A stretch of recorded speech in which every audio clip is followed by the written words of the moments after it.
Indo British advanced pain clinic నొప్పి మాయం surgery దూరం ఫర్ అపాయింట్మెంట్స్ 9155515563. హైదరాబాద్లో యాక్చువల్లీ ఒక రోజుకో డిఫరెంట్ కల్చర్ని తీసుకొని వస్తుండ్రు అనుకోవచ్చు. అంటే ఎట్లా అంటే గతంలో మనం విన్నాం రేవ్ పార్టీలని, లేకపోతే పూర్తిగా ఇండ్లలోనే డ్రగ్స్ పార్టీలని, ఇట్లా డిఫరెంట్గా ఏదో ఒకటి మన హైదరాబాద్లో ఇట్లాంటి పార్టీలు కామన్గా మారిపోయినాయి. ఇప్పుడు ఏకంగా సనత్ నగర్లో, అంటే హైదరాబాద్కి సెంటర్లో ఉన్నటువంటి సనత్ నగర్లో ఉన్నటువంటి ఇదేంటి ఎవర్ గ్రీన్ బార్ అండ్ రెస్టారెంట్పై నిన్న ఎస్ఓటి పోలీసులు దాడి చేసిన పరిస్థితి. అంటే పక్కా ఇన్ఫర్మేషన్తోనే దాడి చేశారు. బికాస్ ఇక్కడ ఉన్నటువంటి ఈ బార్ అండ్ రెస్టారెంట్కి సంబంధించిన ఓనర్ ఎవరైతే ఉన్నాడో కస్టమర్లని పెంచుకోవడానికి, కస్టమర్లని అట్రాక్ట్ చేయడానికి ఎంత నీచమైన పనికి ఒడిగట్టిండు అంటే, అక్కడ కస్టమర్లు రావాలి అంటే ఏదో ఒకటి కొత్తదనం చూపెట్టాలి కదా. అంటే ఆయన చేసిన పని ఏంటంటే, అక్కడ కొంతమంది ఆడపిల్లల్ని ఆ బార్ అండ్ రెస్టారెంట్లో పెట్టి అశ్లీల నృత్యాలు చేపిస్తున్నటువంటి పరిస్థితి ఉంది అని ఎస్ఓటి పోలీసులకు ఇన్ఫర్మేషన్ అందింది. అయితే ఇది ఎంతకాలంగా జరుగుతుంది అంటే, చాలా కాలంగా, దగ్గర సంవత్సరం దగ్గర నుంచి ఈ పూర్తిగా ఇట్లాంటి అశ్లీల నృత్యాలకు సంబంధించిన సంస్కృతి ఈ బార్ అండ్ రెస్టారెంట్లో కొనసాగుతుంది అని ఎస్ఓటి పోలీసులు కొన్ని రోజుల నుంచి దృష్టి పెట్టడం, ఆ తర్వాత నిన్న ఆల్ ఆఫ్ సడన్గా వెళ్ళి దాడి చేసినప్పుడు ఒక 11 మంది అమ్మాయిలని, ఇట్లా నృత్యాలు చేస్తున్న వాళ్ళని పట్టుకొని వాళ్ళనైతే అరెస్ట్ చేసిన పరిస్థితి కనిపిస్తోంది. అసలు ఎందుకని ఈ అమ్మాయిలను ఎందుకు అరెస్ట్ చేయాలి? వాళ్ళు పొట్టకూటి కోసమో లేకపోతే వాళ్ళు బతకడానికనో అక్కడ బార్ అండ్ రెస్టారెంట్కి సంబంధించిన ఓనర్ ఎవరైతే ఉన్నాడో, మీకు ఇన్ని డబ్బులు ఇస్తాము, మీ పని ఏంది కస్టమర్లని అట్రాక్ట్ చేయడం అంతే అని చెప్పి వాళ్ళని చాలా తక్కువగా, అంటే వాళ్ళ అమ్మాయిలకు ఇచ్చేది చాలా తక్కువ, కానీ ఆ అమ్మాయిలను చూపిస్తూ ఇట్లా అశ్లీల నృత్యాలు చేపిస్తూ ఆయన సంపాదిస్తుంది మాత్రం కోట్లల్లో ఉంటుంది.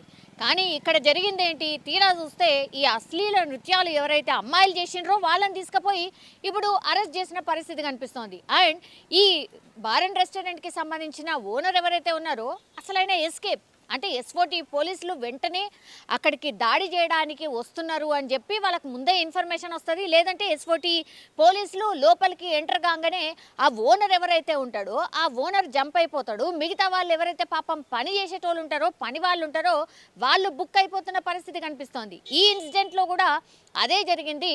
ఇప్పుడు ఎస్ఓటి పోలీసులు దాడి చేసినప్పుడు ఒక 11 మంది అమ్మాయిలు, చాలామంది ఆ బార్లో ఆ అమ్మాయిలు చేస్తున్న నృత్యాల్ని ఎంజాయ్ చేసుకుంటూ, అంటే వాళ్ళు ఏదో కొద్దిగా తాగాలనుకున్న వాళ్ళు ఇంకా టైం పాస్ చేస్తూ ఇంకా ఎక్కువ బిల్ చేస్తారు అన్న ఉద్దేశంతో ఇట్లా ఈ అమ్మాయిలతోని అశ్లీల నృత్యాలు చేయిస్తున్నారు అన్న ఇన్ఫర్మేషన్తో అయితే ఎస్ఓటి పోలీసులు దాడి చేసిన పరిస్థితి అయితే కనిపిస్తోంది. ఇప్పుడు ఇదేంటి అంటే, గతంలో మనకు తెలుసు కాంగ్రెస్ సర్కార్ ఎప్పుడైతే ప్రభుత్వాన్ని ఫామ్ చేసిందో, అంటే ఒక సంవత్సరం దగ్గర నుంచి కూడా పూర్తిగా ఈ పబ్స్ కావచ్చు, ఈ పబ్స్ కల్చర్ మీద కావచ్చు, లేకపోతే మొన్న జరిగినటువంటి న్యూ ఇయర్ ఈవెంట్స్ మీద కావచ్చు ఉక్కుపాదం మోపిందనే చెప్పాలి. ఎందుకంటే ఎక్కడ కూడా ఈ గాంజా కానీ లేకపోతే డ్రగ్స్ కానీ ఇవన్నీ దొరికితే మాత్రం మీ మీద కేసులు పెట్టబోతున్నాం, ఫైన్ కూడా భారీ ఎత్తున విధించబోతున్నామని చాలా పెద్ద ఎత్తున అవగాహన అనుకోండి, లేకపోతే ప్రచారం కల్పించింది, అట్లనే భయపెట్టింది కూడా.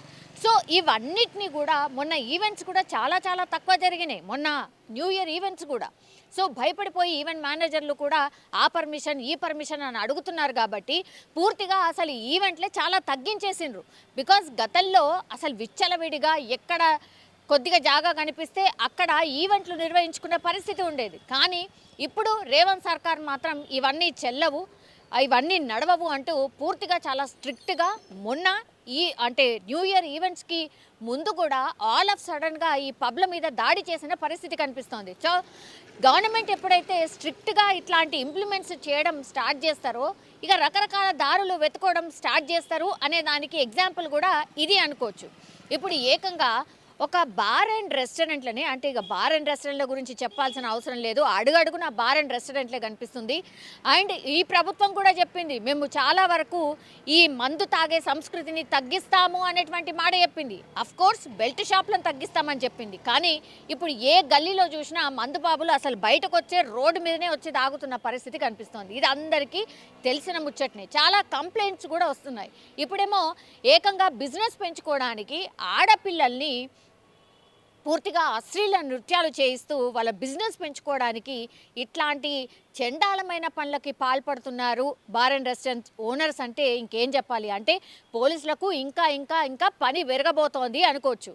ఇట్లాంటి ఇన్సిడెంట్స్ జరిగినప్పుడల్లా ఇంకా వేరే వేరే అంటే ఇది కాకపోతే ఇంకోటి ఇట్లా దారులన్నీ రకరకాల దారులు వెతుక్కోవడం తప్పించి కానీ ఇట్లాంటి ఇన్సిడెంట్స్ మాత్రం నమోదవుతూనే ఉన్నాయి, ఆర్ కంప్లైంట్స్ రూపంలో వెళ్తూనే ఉన్నాయి, ఆర్ పోలీసుల దృష్టికి వెళ్తూనే ఉన్నాయి. మరి ఇంకేం కొత్త రూపంతో వస్తారో తెలీదు. బట్ ఈరోజు ఇది సనత్ నగర్లో ఉన్నటువంటి ever green bar and restaurant, దీని మీద ఎస్ఓటి పోలీసులు అయితే దాడి చేసిన పరిస్థితి. అక్కడ అంటే కంప్లైంట్ ఎవరు చేశారో ఏంటో తెలీదు, గోప్యంగా ఉంటుంది, మనందరికీ తెలిసిందే. కంప్లైంట్ మాత్రం ఇక్కడ ఆడపిల్లలతోని అశ్లీల నృత్యాలు చేయిస్తూ వాళ్ళ బిజినెస్ పెంచుకోవడానికి ఈ ఓనర్ ప్రయత్నిస్తున్నారు అంటూ వాళ్ళకి ఇన్ఫర్మేషన్ అందడం, దాడి చేయడం, ఆ తర్వాత అక్కడ ఉన్నటువంటి 11 మంది అమ్మాయిలు ఎవరైతే ఉన్నారో ఆ అశ్లీల నృత్యాలు ఎవరైతే చేస్తున్నారో వాళ్ళందరినీ కూడా అరెస్ట్ చేసి పోలీస్ స్టేషన్కి అయితే తరలించడం జరిగింది. అండ్ వీళ్ళందరి మీద అండ్ ఈ బార్ అండ్ రెస్టారెంట్ మీద కూడా పూర్తిగా కేసు అయితే నమోదైంది. అండ్ బార్ అండ్ రెస్టారెంట్కి సంబంధించిన ఓనర్ ఎవరైతే ఉన్నారో కృష్ణం రాజు, ఆయన మీద పోలీసులు కేసు నమోదు చేశారు. బట్ ఆయన ఇప్పుడు పత్తా లేకుండా పోయిన పరిస్థితి కనిపిస్తుంది. చూడాలి మరి ఎట్లాంటి యాక్షన్ ఉంటుంది ఈ బార్ అండ్ రెస్టారెంట్ మీద అనేది చూడాల్సిందే.